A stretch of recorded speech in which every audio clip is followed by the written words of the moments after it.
Cette première journée n'est pas la plus difficile, mais elle a un caractère symbolique fort parce qu'il y avait la célébration ce matin avec la Saint-Pierre plein, donc avec beaucoup de familles pour le coup. Vous voyez en pensant tous les enfants qui étaient là, les mamans qui les portaient pour que le pape puisse les toucher ou les bénir. Et donc les pères synodaux étaient tous devant pour qu'on célébrait avec le Saint-Père. C'était une messe recueillie, une messe sobre, une messe voilà, solennelle et sobre. Et c'était un moment pour moi, en tout cas, de prière intense, de recueillement, de se mettre en disponibilité et demander à l'Esprit de nous éclairer, de nous aider. Justement, quelles sont les expériences que vous avez envie de partager avec les autres pères synodaux? Le premier aspect que j'ai envie de dire, disons qu'il y a beaucoup de gens heureux dans la famille, voilà, en vivant la famille.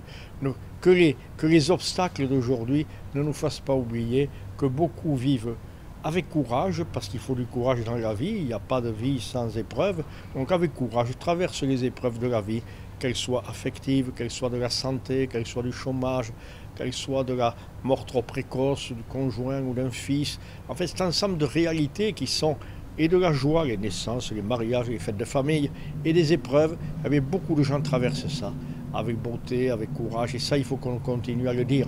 N'ayons pas sans arrêt un regard pessimiste, mais regardons tout ce qui est très positif et le désir des jeunes générations de réussir leur vie de couple, de réussir leur vie humaine, et avec ce désir d'avoir des enfants, des familles nombreuses, et de s'épanouir dans cette réalité. En quoi l'Église peut justement aider toutes les familles, quelles qu'elles soient et quelles que soient leurs déchirures? Je pense que la manière d'aider, c'est de se faire proche.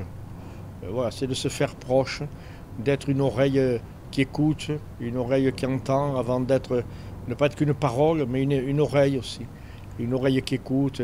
Et dans l'épreuve, quand on se sent écouté, déjà on va mieux. Déjà on va mieux.